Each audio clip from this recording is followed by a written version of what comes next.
Hey everybody, my name is Jesse Collins, and I want to tell you all about my show, the Gentleman's Wrestling Podcast, here on the Voices of Wrestling Podcast Network. On the Gentleman's Wrestling Podcast, we do a thorough analysis on the biggest issues and trends within the pro wrestling industry. We talk a lot about pro wrestling media, we talk a lot about fan culture and wrestling's place within general pop culture, and we talk about the broader influences that are shaping the way we discuss and analyze the pro wrestling industry. We've had some of the brightest minds in the pro wrestling intelligentsia on the show, including WrestleNomics host Brandon Thurston, both Rich Craich and Joe Lanza from the Flagship Wrestling Podcast, Trevor Dame from the Through the Years podcast, and a whole lot more.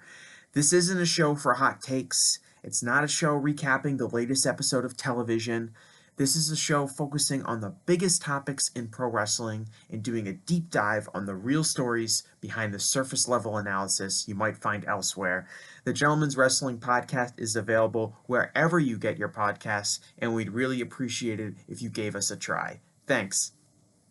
Hello there, my name's Neil David and I'm the host of Eurograps Express, the podcast exclusively dedicated to the wrestling of Europe. If it's wrestling and it happens in Europe and it's good, we talk about it. Whether it's RevPro, Progress, WXW, Passion Pro, Pro Wrestling Chaos, Pro Wrestling North, we don't care, we talk about them all. If it's good and it's exciting, I want to share it with you.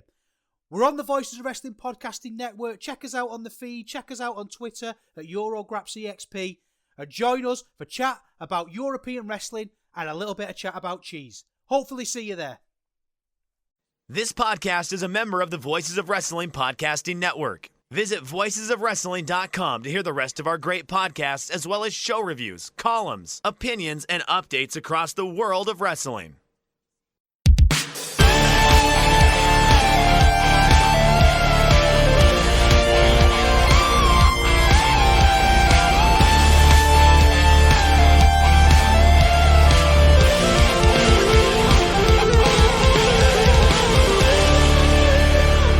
Welcome, ladies and gentlemen, to another episode here of The Good, the Bad, and the Hungee here on the Voice of Wrestling Podcasting Network. My name is Tyler Fornes, and Fred is out for the next couple of weeks, unfortunately. Everything's good. The Hungee cat is still cancer-free, but he has some things he has to take care of. So we are bringing on special guests here this week and next week. And today, I have the spreadsheet guru of Voices of Wrestling, the one who puts together the Match of the Year poll every single year, does a fantastic job with it.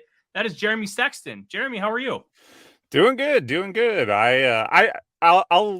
leave spreadsheet, guru to the Chris Samses and the Fred Morelands. I'm the programmer. I'm the lead. I got the lead programming skills to gin these things up into something fancy. There we go. And the one thing that has not been gemmed up into something fancy is CM Punk, who was back in the news again yesterday. And Jeremy, we are absolutely sick of talking about CM Punk, but this is a fascinating turn of events. Let's kind of start from the beginning. We were told that he was going to be involved in the upfronts and a part of the announcement of Collision. Well, then he wasn't, and they pulled him out, and you can make an argument that it's for kayfabe reasons. He has not been actually announced to be returning to the company, and that's just a weird pro wrestling thing. But then people started digging around, found out about the Ace Steel stuff, and CM Punk decided to go after Brian Alvarez 17 years later about Maria Kanellis. Let's start from the top. What do you make of all of this baloney? I've gotten to the point now where I don't really know who to even trust anymore on this stuff. Like, it seems like every time now with Punk, there's a million conflicting reports. And it seems a whole lot like he and his people are the ones talking to Dave and talking to other people. And then they're also the same ones complaining that everyone has the story wrong and it's all just rumors and no one knows anything. And so I'm like, I don't even know anymore. I'm just like, wake me up when he gets to the ring. Like, I did think that it was really interesting. last night with the announcement of Collision, and it's all these big buildings, and then the first Collision, it's like day and time, coming next week, which I guess you could read one of two ways. That's sort of the problem, I guess, with all of this CM Punk stuff, is that there's so many things that you could read two different ways. And this was another one where it's like, on one hand, well, maybe there really is something to all this drama. Maybe there really is something to Punk might not come back now. It might have gotten screwed up because of this, that, and the other. Or we do know that Tony Khan loves making announcements about announcements. Like, he's done this many times before, where he's like, we got a big announcement, and it'll be half an announcement, and then next week we got an even bigger announcement coming. Like, that's just a very Tony thing to do. So I don't even know anymore. That's a terrible answer for a podcast, but I don't know what to make of this. I don't really know what to make of it either, and let's just kind of go with the beginning. CM Punk is just he is, like, if you remember Pokemon, Jeremy, he is Electrode. He's just ready to self-destruct at any moment. The second he even gets poked, boom, big explosion coming around. And the Ace Steel stuff I find very interesting, because there was apparently a meeting the other day, and I believe that day would have been Tuesday, but I might be wrong on the exact date. That apparently did not go well as far as bringing Ace Steel back to the company. Legal apparently said that, hey, he cannot be at television, and that could have been the one thing that set Punk off, because he felt like, hey, Ace Steel's got my back, so if something happens, I know I at least have I want to say common enemy, but I don't. My brain is so foggy. I was at Home Depot for 3 hours today trying to figure out what the accomplice. Let's use that word. Yes. And now that he won't be at television, well, I can see Punk being like, okay, well, I have the Elite who treat me like a piece of garbage, and in his mind, they go to all these dirt sheets and talk a bunch of crap about him. Well, now I don't have somebody standing right next to me willing to defend me, because we know FTR might be friends with Punk, but as far as we know, they're still good with the Elite. It's kind of an ambiguous relationship. Kind of, they're almost floating in the middle. So I can almost see why Punk would be upset about that. But at the end of the day, why are you fighting for a guy who literally bit another human being in a shoot fight? Like, you should know better at this point. You're in your 40s. You and I are experienced individuals when it comes to life. If somebody bit somebody else at our job, we would tell them to kick rocks. There's nothing we can do. Like, it shouldn't be different in pro wrestling, but it is. Yeah. I like, on one hand, I do know that, like, Ace Steel is someone that Punk, like, I think feels like he owes a lot of his career to, because Ace isn't just like a longtime friend. Ace like helped train him and help get his foot in the door at Ring of Honor and play in, IWA Mid-South and places like that where Punk made his name. And so is there, like, the first dance isn't the first dance if Ace Steel doesn't train CM Punk and yada, yada, yada. And so I could see why he feels a sense of loyalty to him, but at the same time, like, you got to be at least a little objective and say, like, okay, well, I can understand why AEW legal, maybe, because now it appears that, like, there was an agreement that Ace Steel has been working for the company for months now, but he's been working remotely, and that legal was saying, that's fine, but no, you want to bring him into the building now? Like, no, Jaws can't come. And so, yeah, you've got to be able to understand that on some level, I would think, but maybe not. I'm not Punk. I'm not in his shoes on that. Yeah, we are talking about Chick Mag and Punk, and that kind of spurs the next whole aspect of the story, where Brian Alvarez, if you don't know, and I'll be honest, Jeremy, I did not know any of this until yesterday, and boy, is it hilarious when you think about it. When you're hearing about it for the first time, it sounds ludicrous. Brian Alvarez used to do a bit where he had a crush on Maria Kanellis, now Maria Kanellis Bennett, a part of the Kingdom, and he did this bit, and then he continued to do it while CM Punk was dating her. And one of the things that he did was he was almost like salty towards CM Punk because he's dating the girl he likes. And Punk all of a sudden brings that up out of nowhere, talking about Brian Alvarez just talking shit about him. And it's just like, okay, holding a grudge for that long, sure. But to unearth that little piece of history when it has absolutely nothing to do with anything else, like, I don't know if this guy can be saved from himself.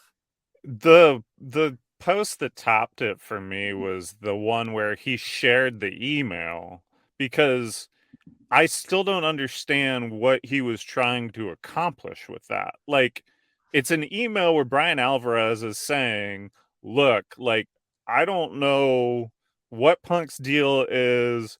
And it's an email from, this is a decade at least ago or more, like, because this is when Punk and Maria were together.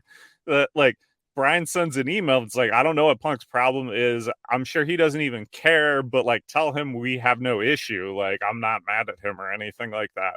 And then Punk shared that email on Instagram, like this big gotcha.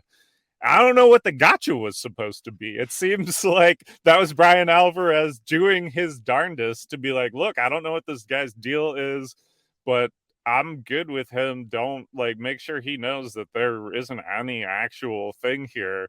And Punk kept receipts on that, like, as though that were a slight to remember to be brought up. I still, like, I've read that thing over and over and looked at it, and I still have absolutely no idea what the point was. The one thing that I can think of to kind of loop everything together is Alvarez did it through back channels and didn't even try to get in touch with Punk himself, which in theory, knowing that Dave Meltzer has a direct line to CM Punk, should have been relatively easy. And I could see somebody being like, okay, you want to say, hey, we're good, but you don't have the guts to just tell me yourself. Maybe, but we're also missing the context of maybe there was an email that was sent before that to Punk himself, and that Punk, we're not seeing that. Or maybe Punk never got it because it went to spam. Or, like, I mean, there's like so many other things that, like, other context that could be around that it in and of itself divorced of context. I'm like, I have no idea what this is supposed to mean, except that you're kind of a weirdo, bro. Mm-hmm. Yeah, and that all kind of leads to AEW Collision. And one thing that's interesting about this is he was reportedly supposed to be on there. We mentioned earlier that they had pulled him, and that probably has to do with kayfabe reasons. But I find it interesting because we keep hearing about this potential brand split where you have some people wrestling on Wednesdays and Dynamite, some people wrestling on Saturdays. And the theory being that the Elite are going to be Wednesdays and Punk and his guys are going to be Saturdays. Okay. Well, there was something, I believe I heard yesterday, that said that champions would be ambiguous and they'd be wrestling on both shows. But I think the poster itself is very interesting. Headlining the poster, you have Orange Cassidy and MJF front and center. That's where your eyes go to initially. Up on top, you got Samoa Joe, Powerhouse Hobbs, and Thunder Rosa, who apparently is going to be wrestling on this show. Same with Andre El Idolo, FTR, Miro, and the House of Black. But no sign of CM Punk, but these all feel like Punk individuals. So I think we can almost quote unquote confirm the rumor that this was supposed to be the CM Punk show. Would this have actually worked? And I guess I'm talking in the sense of, based on this roster for Collision, like, they're probably drawing around 600,000 people at most. And would this have kept CM Punk happy? Like, I find that element a little interesting. I know I kind of threw a lot at you, Jeremy. I kind of want your take on this whole Collision announcement. Yeah, I think in terms of the Punk being happy part, I think there are some people that are happier being the king of a village than a noble in a city. You know what I mean? Like, and so I wonder if that would have been the thing for Punk, that, like, yeah, Collision isn't going to do Dynamite numbers because just logistics. Like, it's Saturday night at 8 p.m.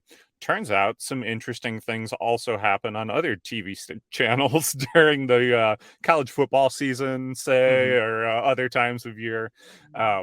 And so it's going to be a tough get. Like, people go out on Saturday night, they watch big sporting events on Saturday nights. And so it's going to be tough to get people to watch. I bet it'll have killer DVR numbers, but it's not going to do very well live. Is that really going to matter to Punk?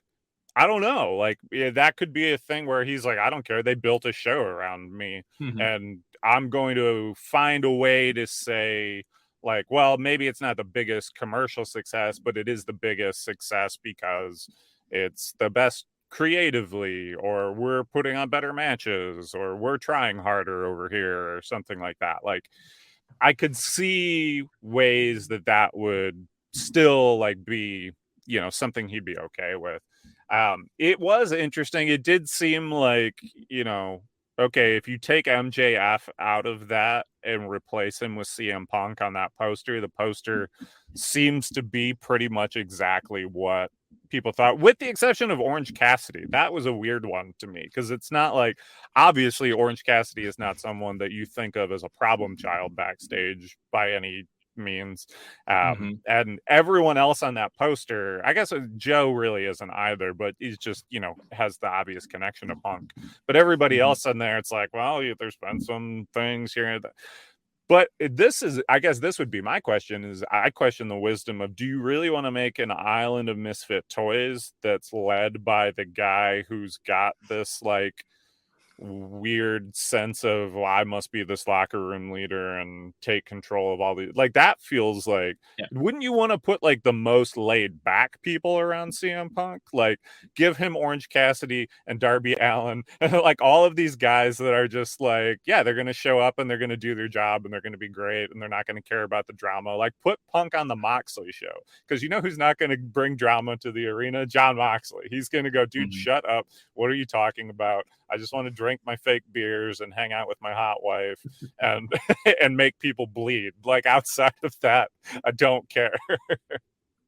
No, that's exactly right. And when you kind of break this down, I mentioned that they had the two champions front and center. Well, they also have the tag team champions, the trios champion, the Ring of Honor television champion. They don't have any of the Blackpool Combat Club, but which has Claudio Castagnoli as ROH world champion and the Lucha Brothers as the tag champions. But you have every AEW men's title featured on this, and that kind of leads to that credence that I mentioned earlier, that maybe the champions themselves are ambiguous between the shows where they're going to be wrestling on both. And with Orange Cassidy's gimmick right now, he's kind of like that old school TV title. It's wrestled on every single show. He defends it all the time. He's up to 21 defenses, and now he's going to face 20 other men in a battle royal, which we'll get to in a little bit. But this poster just shows that, hey, we're going to push Andrade, Powerhouse Hobbs, and Miro, and we're finally going to give them actual stuff to do. And it's just a bunch of champions. Like, I don't know how much more we can read into it other than that, because, I mean, I know we have FTR there and they're Punk's boys, but it feels like at least initially they may not be doing a brand split. Like, I don't know. I guess I'm given more questions than I have answers, even though I'm kind of talking out of both sides of my mouth. There's just so much going on, and we just genuinely don't know. Yeah, and promo material is one of those things that, like, you can't always go by, because sometimes it's just, as a graphic designer, sometimes it's like, well, who do I have an asset of that fits best in this spot? Like, the Thunder Rosa inclusion is interesting for sure, because you're going out of your way there to highlight someone that it hasn't been on TV in a very long time. But everybody else, it's like, well, like with Orange Cassidy, I guess he is a champion, so maybe that was it. Maybe it was just, hey, let's put all the champions on this thing. I honest to goodness forgot that FTR were the tag champs for a second. You're not the only one. But yeah, I mean, it could just be, it's another show, and Punk's going to be on that show, and the Bucks are going to be on Wednesdays, and that's really all there's going to be to it. Like, it's not going to be some WWE roster divide or anything like that. It's just going to be, we're keeping these 2 or 3 individuals, mostly separate. But I even like, there's a part of me that thinks that all of this like brand split talk is kind of work, because I mean, you're telling me that it wouldn't absolutely own that if they kind of have the like rumor out there that, oh, the Bucks don't want to work with Punk and it's this whole deal, that eventually one of those Saturday nights Punk's going to be staring up the ramp and the Elite are going to roll in like the back of the ring and give him a super kick party, and then you're off to Punk TR versus the Elite. Like, it's gotta happen. Like, it's gonna happen at some point. And so they're really just delaying the inevitable if they do in fact try to make this more of a hard and fast thing, because it never lasts for WWE and it wouldn't last for them either. And those guys are gonna have to do, because this is the thing that I think is so like interesting about this, is that AEW, for the first time that I can think of since like the WWF WCW invasion angle, where one promotion has a literal dream match that they can run that is completely comprised of wrestlers they have under contract. Like, a literal dream match is CM Punk and FTR versus Kenny in the Box. Like, it just is. Like, that's an absolute dream match now. And at AEW, you got all those guys. They're already there. Like, so you can do the match. Like, you've managed to build a dream match without, like, without having to bring someone new in. Yeah. So I feel like, I don't know. I'm not saying that this whole thing is a work, because obviously that's not the case. But the brand split, the like, oh, these guys they're never going to talk to each other. They're never going to work to each other. Well, we've heard that about Chris Jericho a few weeks ago too. And then all of a sudden it's Chris Jericho that's in the meeting. And now the rumor is that Chris Jericho was the one who floated the initial idea to rehire Ace Steel. So that's why I'm kind of like, no one knows anything. No one knows anything. And so who knows? There's obviously something going on, but at the end of the day, am I going to be totally shocked if this like brand split really only was there to serve kayfabe purposes? I'm not going to be that surprised. Yeah. So let's kind of break down this way, Jeremy. Fred and I have talked extensively about this and kind of what we would do and how we would kind of go about it. I want your opinion on this. If you are booking the return of Punk and you have all these other factors kind of surrounding you, and a lot of it we don't know, but there's enough public facing where we kind of understand where people lie. How are you booking his return, and how quickly are you going to that dream match?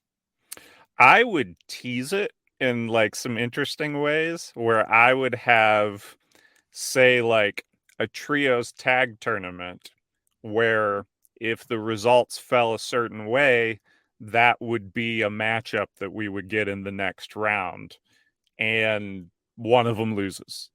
And so fans are like, we almost had it. What were they going to do if, of course they're not going to pull the trigger. And then you find another little way to tease it like that.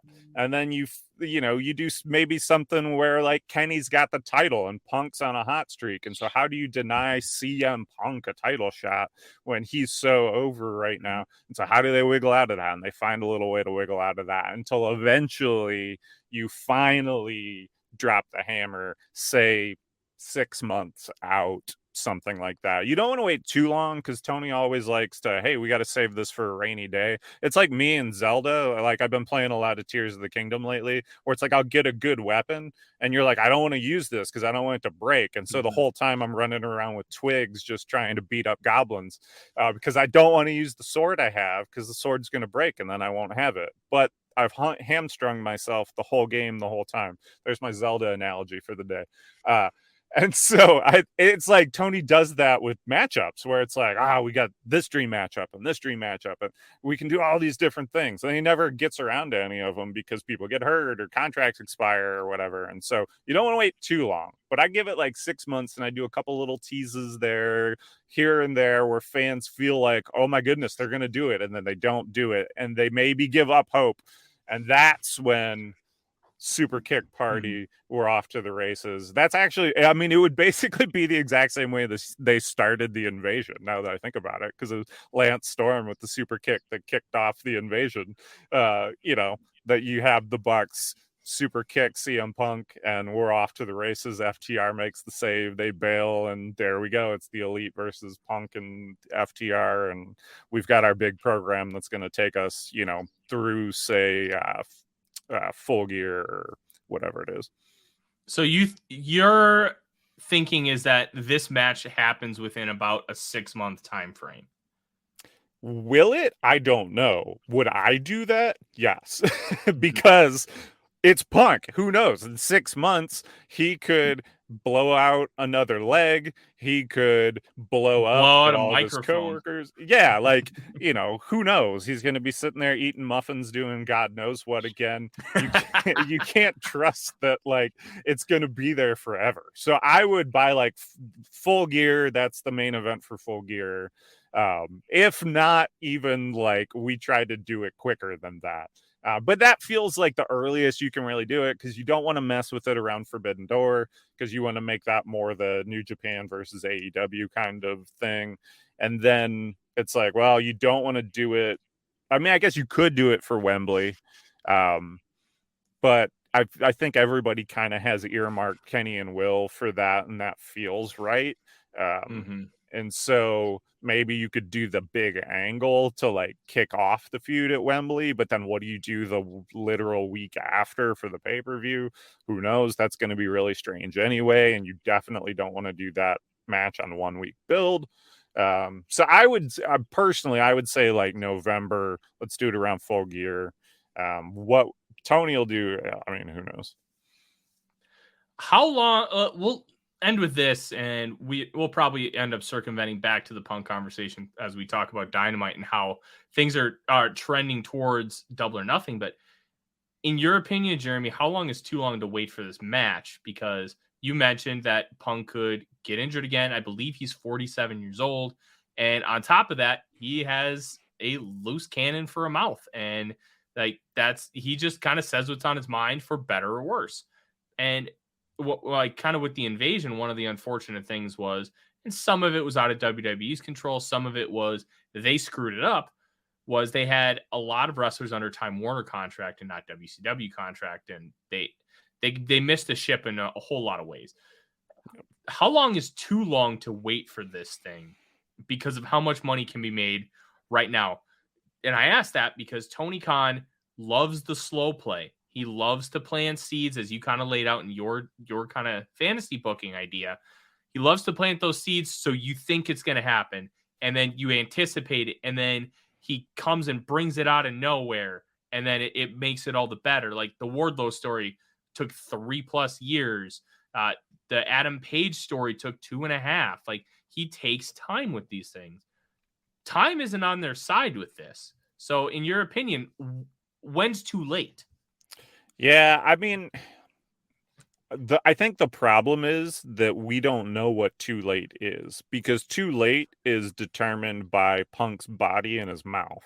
And so it's this weird, Schrodinger's, angle, right? Schrodinger's wrestling program, where it's I mean, it could still work. It could be fine. We don't know until we actually we give it a go, and is Punk actually gonna stay healthy for this thing, or if we decide to push it off, how long is he gonna be around for?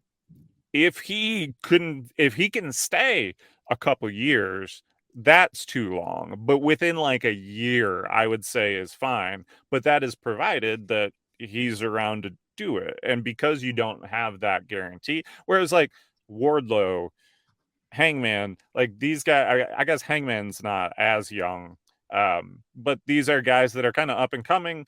They're building their name, and you're taking your time with them to like really build them, which those were both examples of it done extraordinarily well.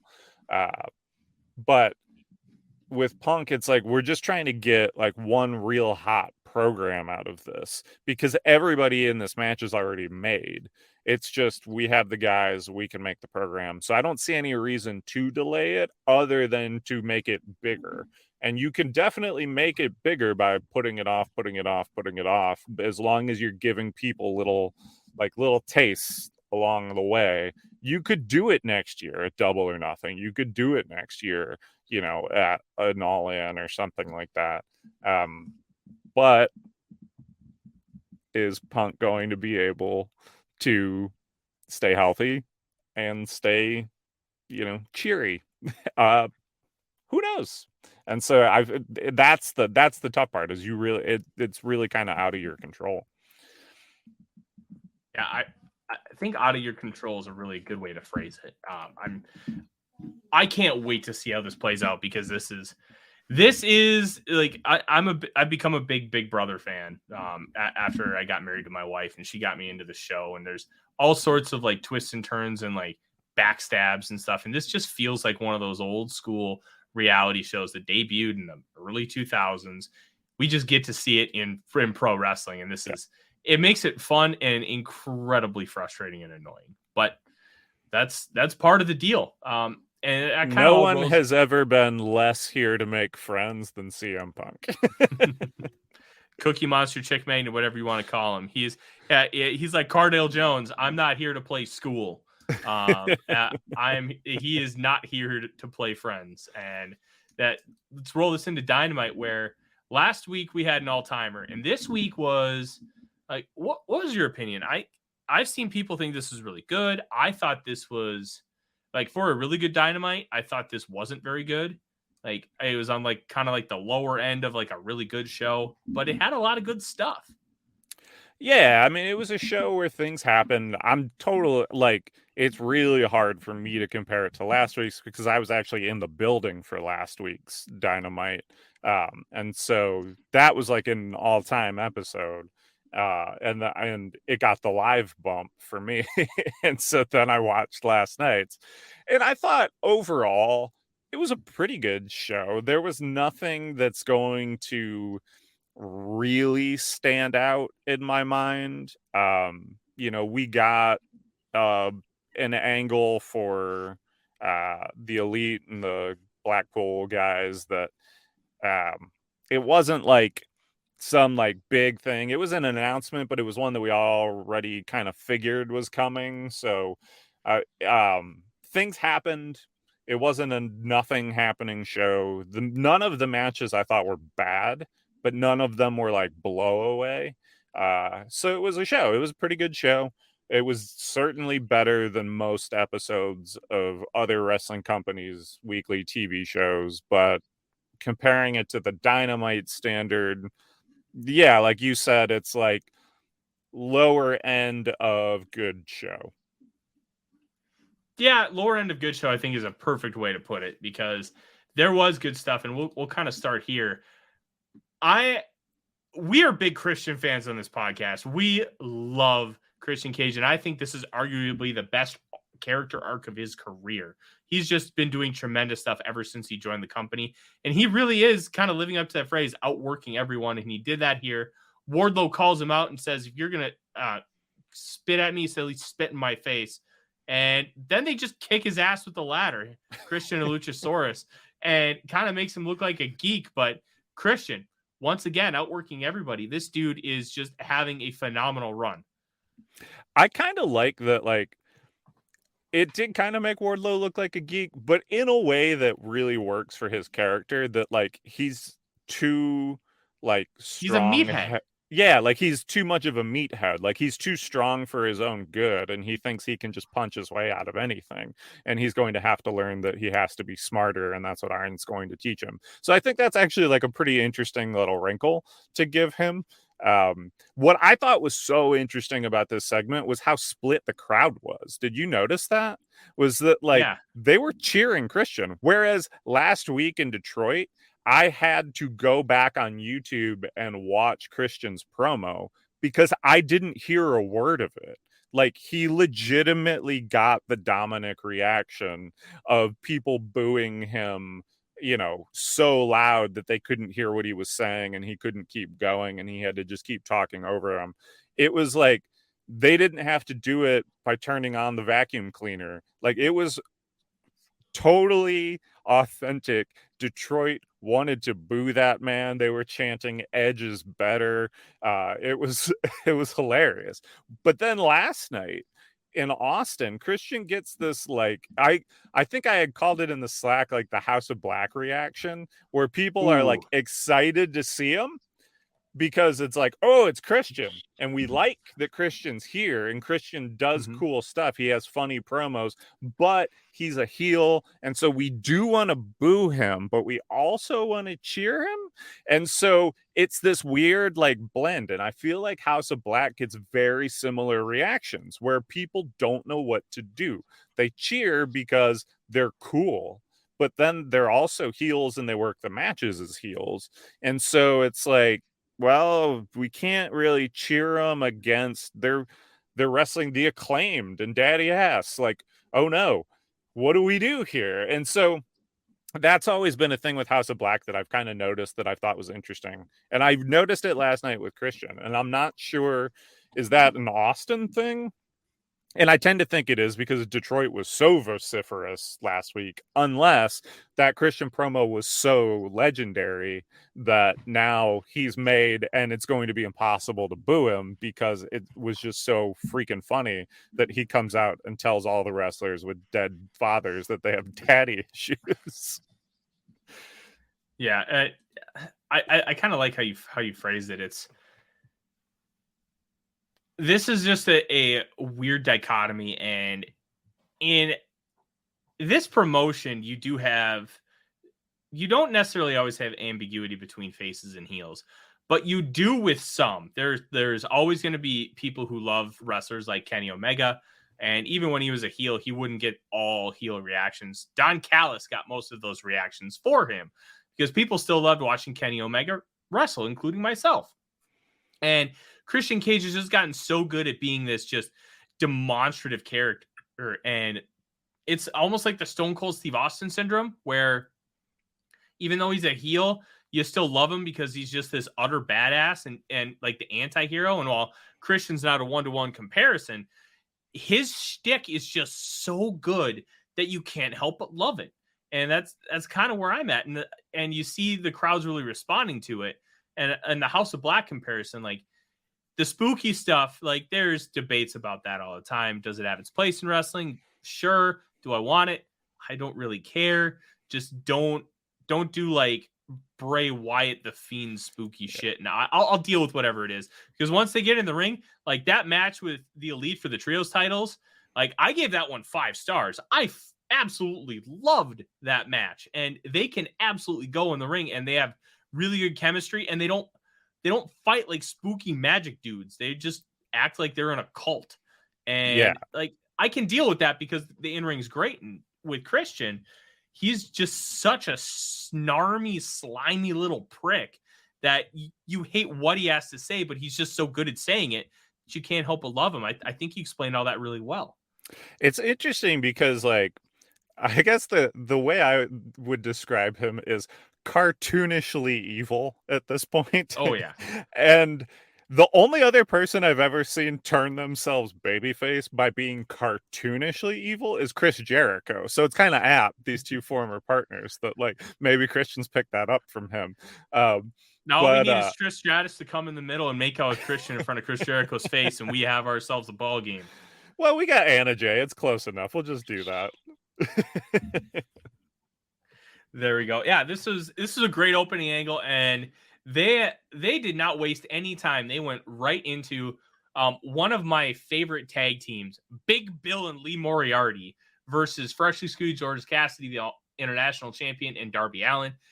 This match ruled, and I think I'll kind of start here. My favorite spot was Darby going for a code red, and Big Bill, like as Darby's about to start the flip, just grabs him by the neck and pulls him off of Lee Moriarty to go for a choke slam. Like Big Bill, like, yeah, he was Big Cass and he was with Enzo, but Big Bill is one of my favorite wrestlers in the world today, because he's not phenomenal, but he's so good when he's put into spots, and he knows what to do. He knows how to sell. He knows how to get these guys over. And he's also smart because he never takes the pin. They can beat Lee Moriarty like a drum because they don't have any plans for him, and he's getting valuable in-ring time. Then when they want to push him, they can just fire it up and all's good. Like, I loved this. I gave it 3.5. This was just a lot of fun. And then, of course, Darby Allin wins with the side headlock takeover, a nice little homage to MJF. This was very well done and a really nice way to open the wrestling part of the show. Yeah, I also went 3.5 on this. What I really liked was the way Darby and Orange Cassidy were doing double team moves, because they weren't really double team moves. They were like setting each other up for each other's solo like spots. And so, it'd be like Orange Cassidy hits a guy and he happens to be in perfect position for Darby to do his move, and then Darby does the same thing for Orange Cassidy and it sets up the beach break. And it really felt almost like a Marvel team up or something, where it's like Iron Man shooting his beams and Captain America's reflecting it off the shield at the bad guys or whatever, where it's like they're doing their solo stuff but in ways that work together. They did that, and I'm sure I've seen matches where that's been done before, but it really jumped out at me last night, maybe because I had just seen Guardians this week, but I thought that was really cool. No, it was, and I think you mentioned it, the beach break into the coffin drop, just it felt smooth. They had never really teamed before, so they didn't really have like those tag team moves, but it's almost like they watched the tapes and they understood where the other one was going to be, and then they just reacted off of it. And it was whoever put the match together did a great job, because this was excellent. And you don't have to have 4.5-star matches on television. You can have a 3.5-star match, have a couple really cool spots, and just have fun. And that's exactly what this was. And Darby got the win, like the rest of the pillars did on this show, which was important. And it continued and we'll talk about it, a very weird build to the world title match. The next segment was very interesting. Alex Marvez was backstage trying to get a scoop from the Bucks, talking about Kenny Omega, and they said Kenny's pretty beat up. And then all of a sudden you have the Blackpool Combat Club behind him, Moxley, Castagnoli, and Yuta, and they don't do like the Will Hobbs car angle from a few Dynamites ago, but they do throw these guys into a 2023 Dodge Ram hood. And I didn't really have an issue that this was a car angle, but it was another car angle, so it kind of gets looped in. And this obviously set up what happened later in the show. Yeah, it was. My entire notes for this are BCC beat down Bucks. Sure. Because it was like a segment. It accomplished exactly what it needed to. It was short. It was there. It was like, okay. It was like, B-roll basically. Yeah. It's there for the video package and there to set up later, tonight. And yeah, nice little segment. So let me ask you this. Do you think that they're doing too much of the Blackpool Combat Club just blindsides the Elite? Because it feels like that happens every single week. And obviously we're going to get a payoff, and we'll talk about that when we talk about the final segment of the show. But I don't necessarily think it makes the Elite look like geeks, but it's almost like the New Japan thing of nobody from Chaos is around to save Okada, and LIJ is never around to save Naito, when all the other factions go out with their leader. But why hasn't the Elite figured out that they need to travel in packs because they keep getting jumped? Do you think I'm reading too much into this, or do you think there's some credence there? No, I think there's something to that, and maybe, but they also have been doing, and granted, a lot of this has been on BTE. But there is friction between Kenny and the Bucks right now because Kenny knows that Matt gave Hangman the okay to hit him with the whatchamacallit, the lariat gimmick. What is that called? Oh, the buckshot. Buckshot, that's it. That you know, Kenny's seen that footage and he knows that Matt betrayed him. And so he did on AEW's YouTube say, if I can't trust the Bucks, if I can't trust Don Callis, if I can't trust family, who can I trust? And I think that question unfortunately got answered last night. Yeah, so there was like some tension there that maybe that's the reason. But maybe that's just me building my own headcanon because they haven't really spelled that out. I also don't like, it doesn't really bother me. So, if it does bother someone, I'm not going to tell them they're wrong. But for me, I'm just like, they got to the arena at different times because of whatever. For some reason, this happened and I guess you could also read it as every time they leave an opening, the Blackpool Combat Club takes advantage of it. Maybe that's a more charitable way to look at it. I think that makes more sense with the motif of the Blackpool Combat Club because, like, in a much better and smarter way than how Edge was the ultimate opportunist, these guys are taking every opportunity to just beat the living crap out of the Elite whenever they see a slight opening. So I think that's a better way to phrase it. And I think I'm just, I'm not overthinking it, but I think I'm thinking about it in the wrong terms. And I think you cleared that up really nice. Shortly after this, Renee Paquette was backstage with Wardlow to get an update. And Arn Anderson almost threw ice at Wardlow's head, telling him he should have been out there, which was just great. And Wardlow challenges Christian Cage to a ladder match at Double or Nothing. And I find this fascinating because Christian Cage is one of the inventors of TLC. Him, Edge, the Hardy Boys, the Dudley Boys, they created this match kind of out of nothing, and they made names for themselves as tag teams in the early 2000s. Well, Christian being in a ladder match, and Wardlow, to my knowledge, has never wrestled in a ladder match. He's been in multi-man ones. He did the brass ring one at Revolution last year. Great call. Okay, so he's been in at least one, but challenging him to a ladder match for his own title leans into that meathead gimmick, and Christian is almost like outworking him. And they're piecing this together really well. And I think this is, other than the Elite Blackpool Combat Club stuff, this is probably the most cohesive build that we have leading into Double or Nothing. Yeah, it really kind of is. I guess the women's build, it has been cohesive. It just hasn't been that interesting. But yeah, it's been a pretty good build. And I gotta think that Wardlow's losing this match, right? Like, because why else do the ladder match? Like, maybe you keep this program going because you have Wardlow lose it here, but then Arn gives him another get the Glock speech, and then he, whatever. Well, here's my question for you, Jeremy. If they're going to have Christian win it, why did they have Wardlow win it back to begin with? Wouldn't it have just been smarter? Like, I get the heel dynamic, but like making Wardlow a transitional champion for this belt, like considering how he's been booked, kind of puts almost a nail in his coffin of maybe this guy isn't what we thought he might have been. Well, I don't know as though he'd be transitional. I think he'd get it back from Christian. I just don't know, I don't know why you'd book this and have Christian lose this ladder match. Like, I don't think their program's going to be done after the pay-per-view. But I see this as being a step where Christian wins the belt. And, you've got the international title has already done a thing where someone's held it for a long time, and the world title hasn't changed hands in a long time. So you can kind of if the TNT title is a title that you're kind of moving back and forth between two guys, I don't think it's the end of the world. I don't know if that's what they're going to do.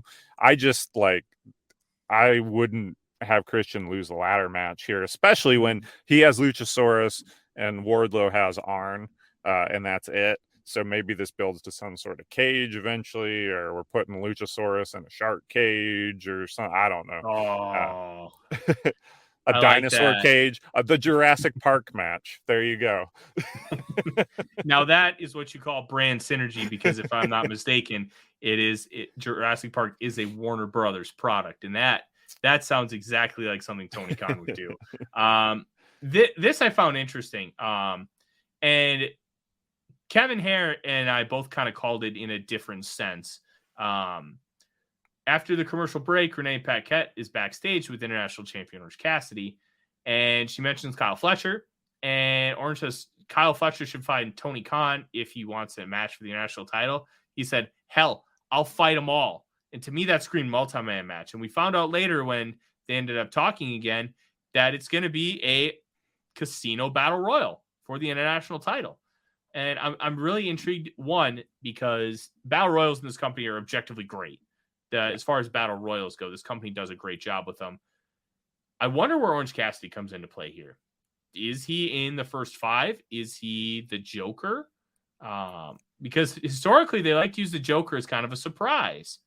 I'm very intrigued to see how they end up building this match. And my guess is Orange Cassidy does not win.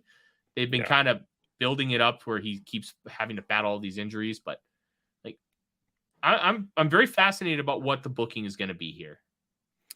Yeah, it'll be curious. Well, and it's going to be curious to see who else is in this match. Like, if it was me, I would load this up with all of your lucha dudes and all the guys that do cool stuff. And because that's what I'd love to see this title be anyway, is just basically the X Division title for AEW. And so that, we'll see who gets added in there. But yeah, I was wondering the exact same thing about where is Orange Cassidy the Joker, because you could do that and then you announce that ahead of time that Orange Cassidy gets to come out last because he's the champ, and then you don't have people going, oh, who's the Joker going to be? Who's the Joker going to be? And then disappointed when the Joker's like someone that's been off TV for a couple weeks.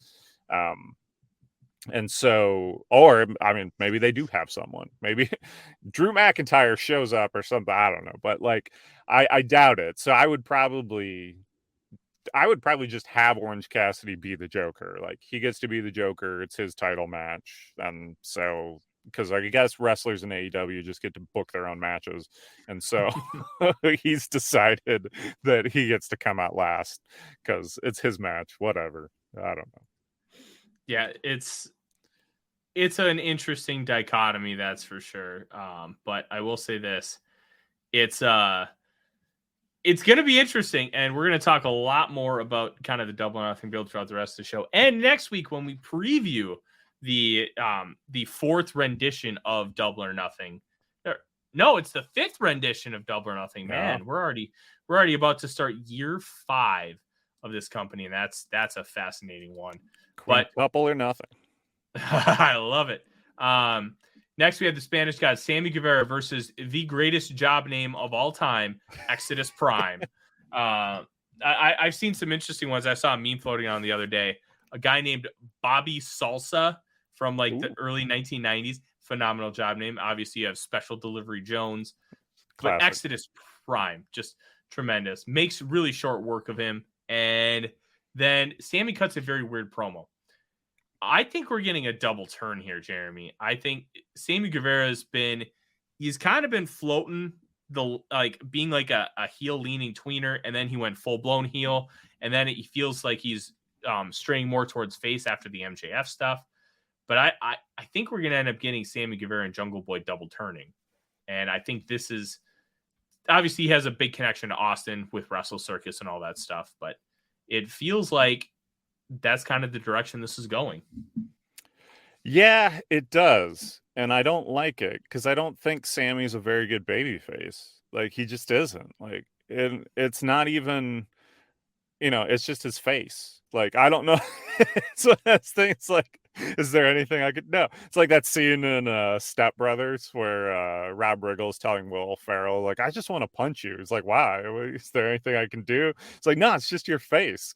Well, I'll try to not do that with my face. Nothing you can do. I just don't like it. That's what I feel like with Sammy. Like, he's just got that heel, those heel mannerisms, those heel, like, he does babyface offense, but he's still just a heel. He just is. And so they keep trying to push him through that babyface hole, and I just don't think he fits. But I do think your instincts are right here, because that is what it appears that they're setting up. Yeah, I don't know how I'm going to like Sammy Guevara's new babyface run, assuming it happens. The first one didn't really work, and then he ended up getting together with Tay Mello, and them just making out on stage is a perfect heel shtick because, well, I mean, look at Tay Mello. And Sammy Guevara has a very punchable face. Makes sense. And it'll be interesting. But some real heel shit came up right after this. Jeff Jarrett and Jay Lethal go to the ring with Sanjay Dutt and Satin. I'm saying to talk to Tony Schiavone, and they get jumped by Dax Harwood and Cash Wheeler before Karen Jarrett comes out and gives some nut shots before they end up destroying FTR with guitars.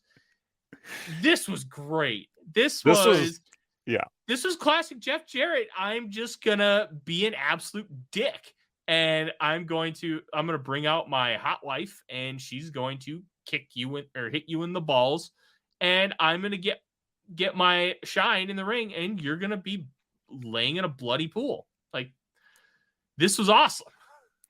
Yeah, I like everything about this was fantastic. Taz giggling like immediately the way that Tony said Sanjay Dutt.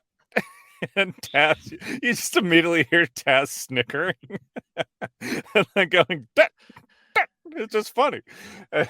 So you got to think that there's some kind of inside lore there. I bet Shivani was trying to pop Taz. And then, like, Jay Lethal getting stripped to his underwear, just like ripping his clothes off. And so it was like, this was totally what this feud needed, because I feel like it really gave it some juice.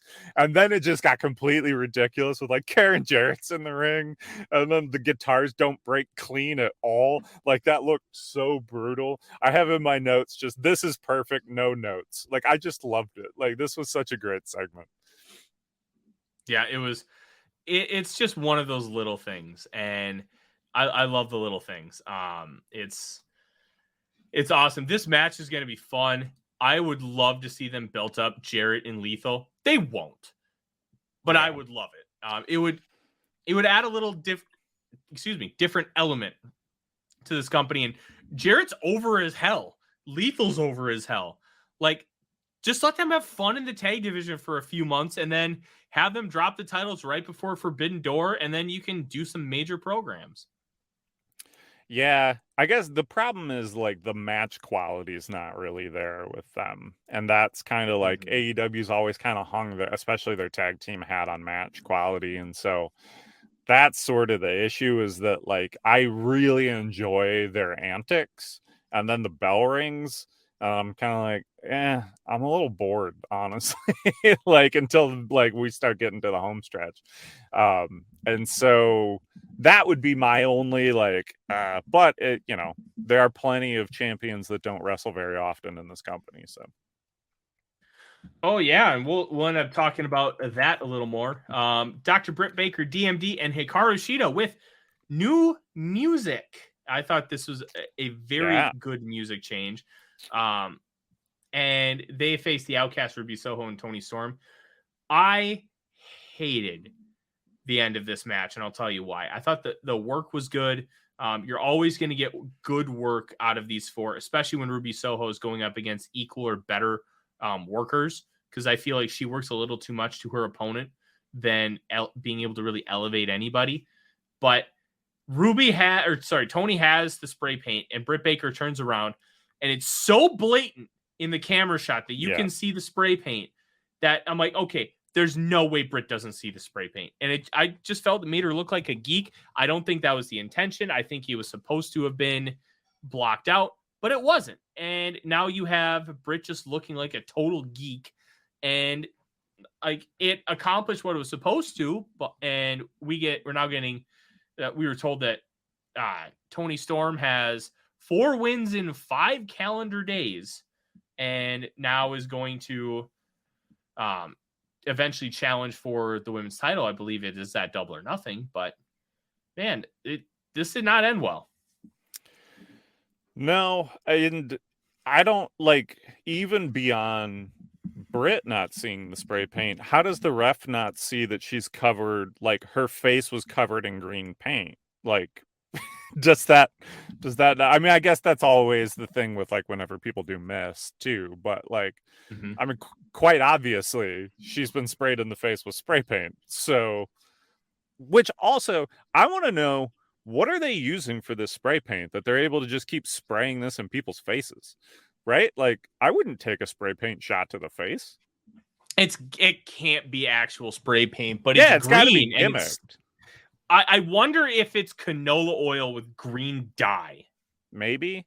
Or maybe there's like some stuff you can get at like Party City or something for like doing, I don't know, like shirts or something that's non-permanent or something like that you can do and it's safer.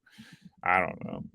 She's a tooth doctor, not an eye doctor, so I don't know if Britt knows what's all the things that you can actually do out here. But yeah, I thought about that for an inordinately long amount of time last night. I was like, what are they spraying in people's faces? Because then in Detroit, people were around the guardrail asking Saraya to spray L's on their t-shirts, and she was doing it.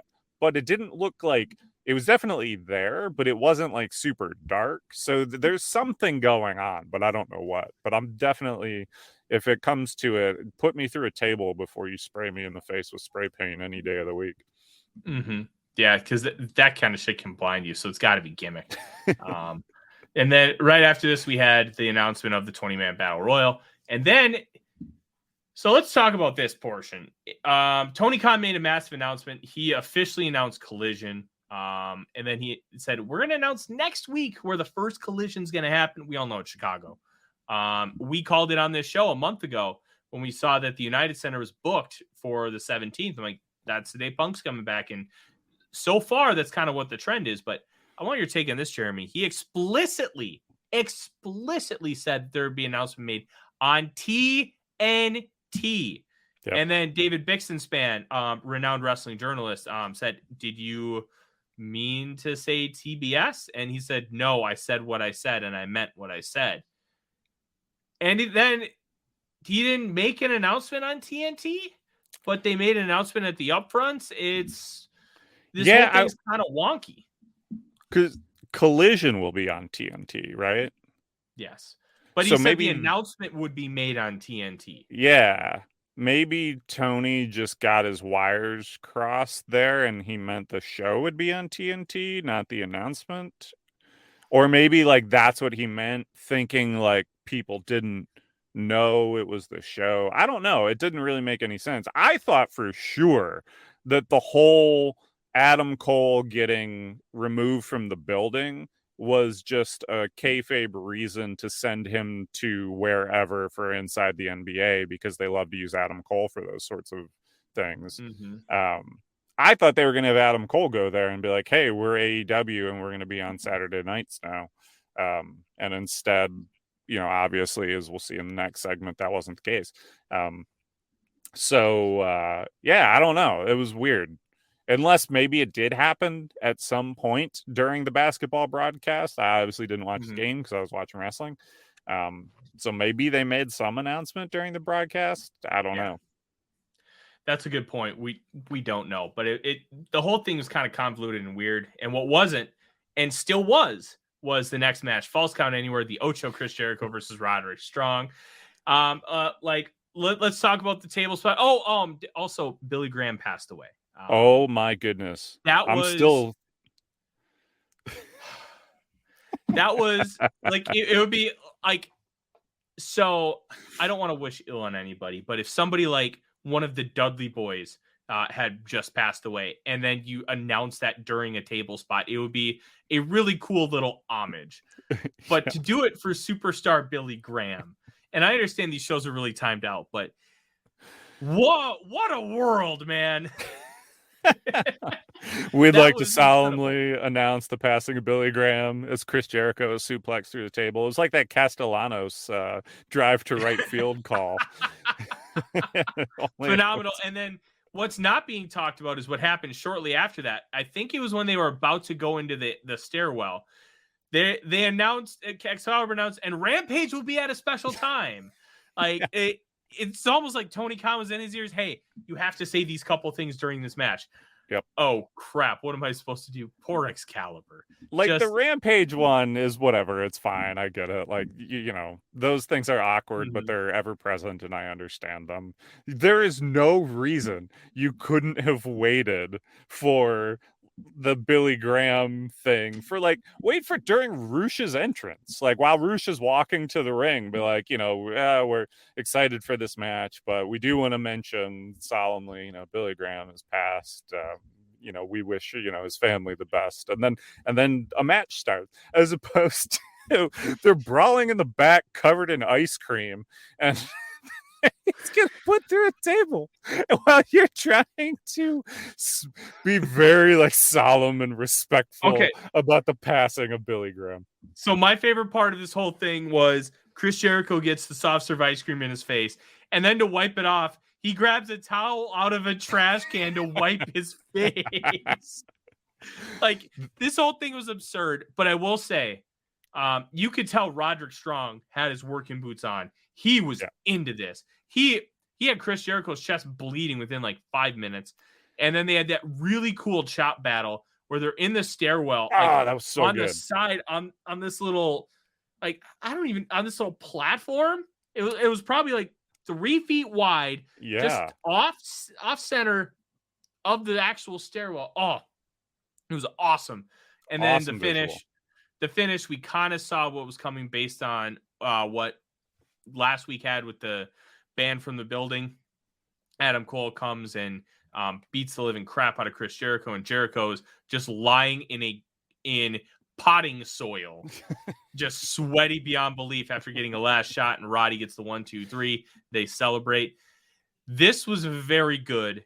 The cage match image apparently had this up as a 9.22. I'm not even close to that. But I did think this was a borderline 4-star match. 375 plus. This was good. It was hard hitting.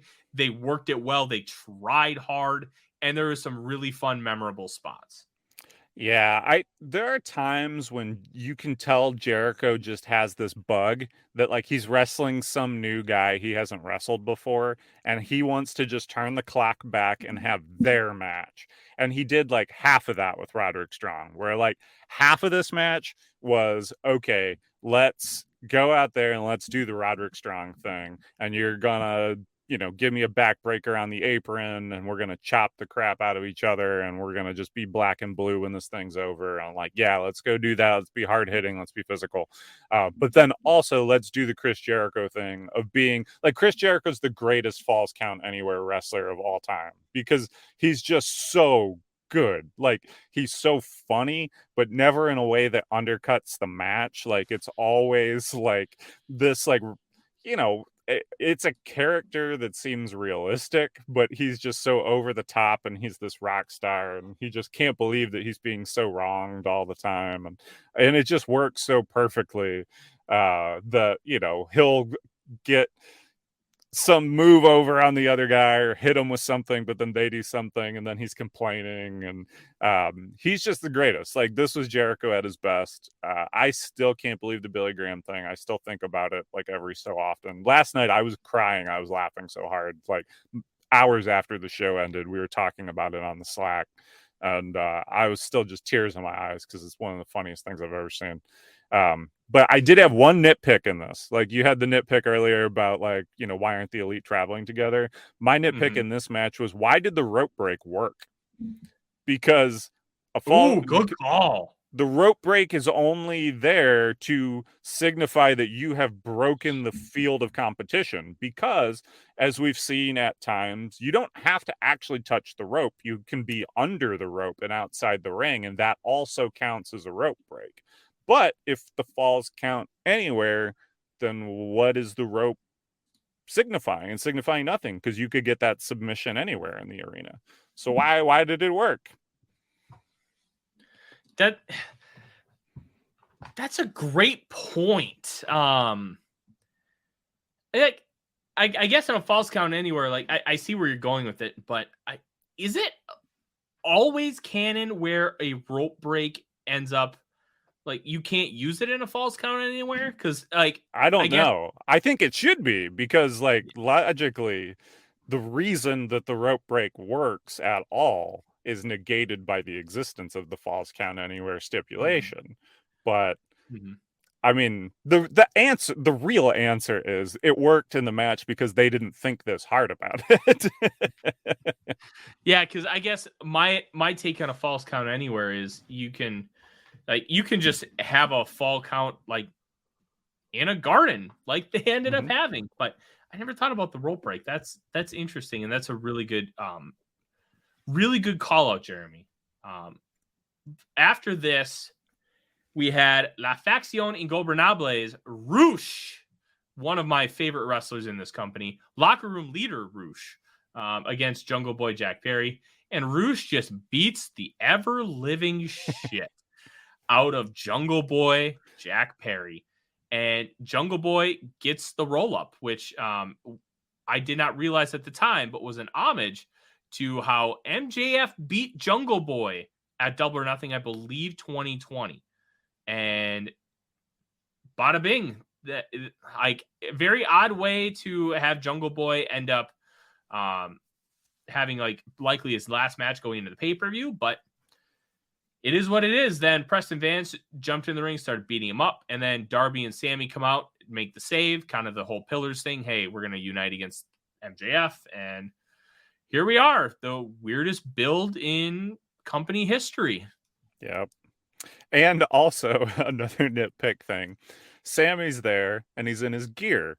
But Sammy, and I will give them credit for this, they specifically mentioned during the Jericho-Roderick Strong match that Sammy had to leave the arena because he is part of the Jericho Appreciation Society. But he stayed in his gear. So did he just go like sit in his car in his gear and then like wait to be told he could come back into the arena? Or what? It was just weird. Like, why you could have just put him in street clothes, let him shower, get into his street clothes, and then make the save like that, and the whole thing would have made more sense. But I digress. Yeah, it's a really weird build. I don't really know. The match was cool. It wasn't great. I had like 3 1/4. But it was, just like a fun little TV match with some like real hard hitting stuff. Roosh doing cool Roosh stuff. Yeah. Yeah, give me more Roosh. That's my biggest takeaway from this whole thing.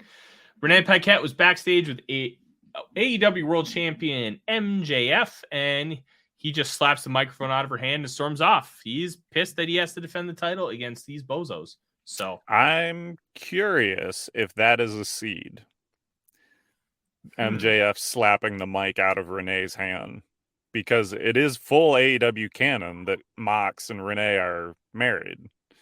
And so I wonder if down the road, Mox is going to have not taken too kindly to the way that MJF treated his wife. And that's going to be, the way that we get to another program with them. I'm going to remember you said that because I didn't think about that at all. That is a brilliant observation.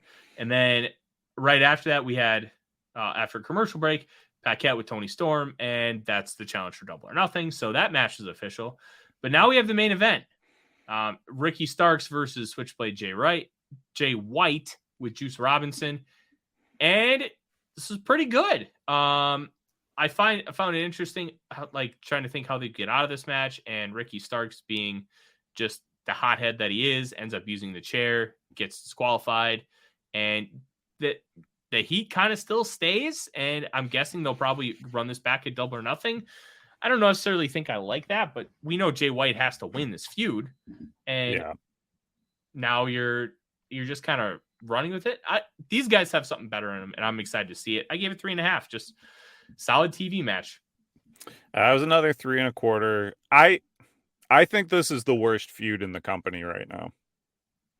And that may be like extreme, especially considering how messed up the main event program is right now. But they had Jay White coming in, IWGP champion, like they had a capital G guy. And they had Ricky Starks, who through the MJF program, they had also turned into a guy in AEW. People react huge for Ricky still. And now they're in a program where both of them just are, it's such a mid-card program that no one cares about. Like, they have managed to cool off both of these people in record time. I'm just ready for this to be over with so that we can get on to something new for both of them. Because I think it was like they should have just brought Jay White in right away against someone who was like enough of a name, but that he could just decisively win that feud. I don't know if that's Pac. Like, that would have been a great shout. Like, Pac Jay White. Who doesn't want to see that? And Pac can lose. Like, he, you know, you can always get your heat back with him. Or I don't know. Like, there's a million other people. That's just the first one that came to mind. But putting him out there with Ricky Starks and then giving us this wet fart of a program, man, I'm just so disappointed in it. I'm so disappointed with the way they've used Jay White. I'm so disappointed with the way they've used Ricky since he's been hot. Like, it's one thing to have Wardlow be so hot and for him to cool off because, like, yeah, there are some limitations there. There really aren't those limitations with Ricky Starks. Like, sky's the limit. He's short, but, like, he doesn't necessarily look great getting off the bus, but we know that that doesn't necessarily matter too much. Yeah, I don't, like, maybe I'm out on a limb here, but I think this is the worst feud in AEW, and I'm really, really looking forward for it to be over. Me too. But then we had Don Callis coming out, and Callis doesn't really get an opportunity to talk much. He says like that I'm the victim, not Kenny Omega, because Callis was responsible for him winning the world title, him coming to AEW, yada yada, bing bang. Kenny comes out, tries to plow through security, and then the Blackpool Combat Club comes in, jumps him. They end up in the ring, and they end up kind of calling him out. The Bucks come out with weapons, and here comes the returning Hangman Adam Page with the eye patch. Kenny Omega gives him kind of a look, hands him the cleaner broom with the barbed wire, and then they go take out the Blackpool Combat Club. Hangman Page announces that the Elite is back and Anarchy in the arena. And one question I have for you. Is this positioning Hangman Page as the leader of the Elite? That was my immediate takeaway, because this whole segment was about Kenny, but Hangman Page was the one who grabbed the mic. Hangman Page was the one who announced the match, announced that we are the Elite. It felt like they were trying to position him as the alpha in this group. Interesting. I guess now that you mention it, I don't know if I would go so far as to say like the leader of the group, because it doesn't seem, I still feel like they are, I don't know, but I do I kind of see what you're saying, where they're positioning him to be the biggest like single star out of this from the Elite, where you know, he gets to make the big triumphant return. And because I took the "We Are the Elite" thing just being like, it was because the highlight of that was he was saying "we" for the first time, like in a very long time, that it was like, oh, like he's identifying as part of the Elite again, whereas previously he hadn't. And so it was kind of this like, oh, like the band is officially back together now. But by giving him like, yeah, that shine and that rub, it does seem like, you know, maybe Hangman's the one they're going to sooner than later for, you know, an MJF program or something like that, which that would slap. I'm here for that all day. Who knows? But yeah, I see what you're saying.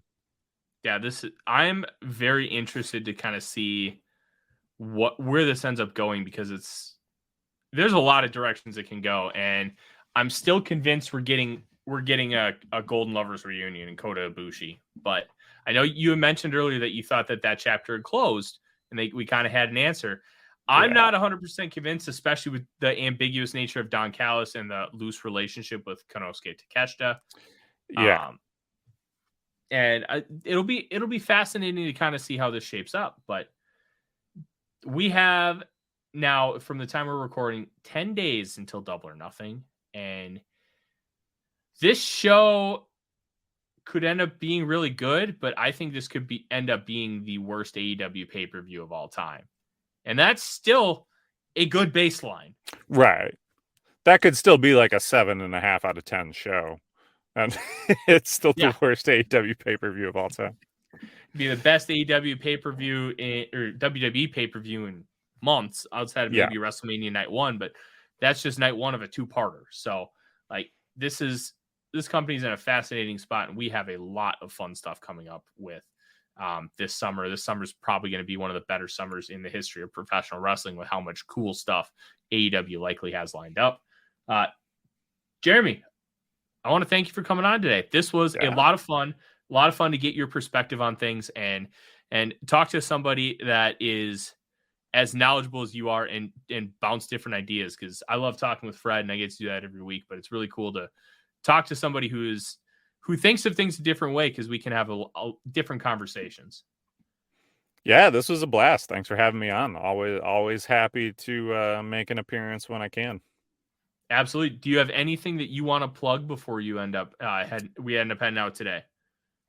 So I guess I'm kind of on Twitter still, at Jeremy Sexton.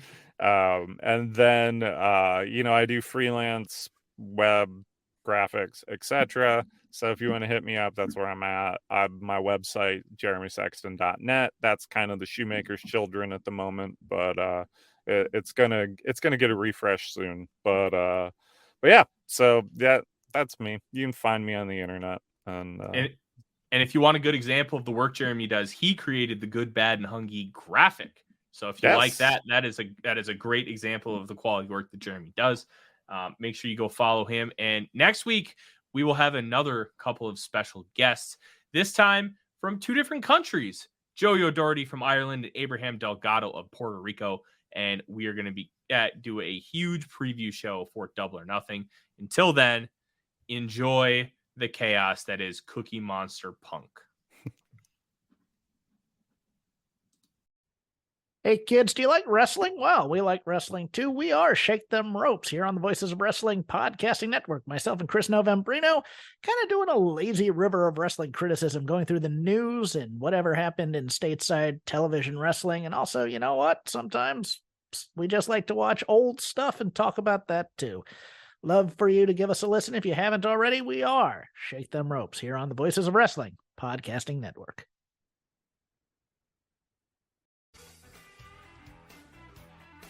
Hello, Voices of Wrestling listener. Dave Ryan here.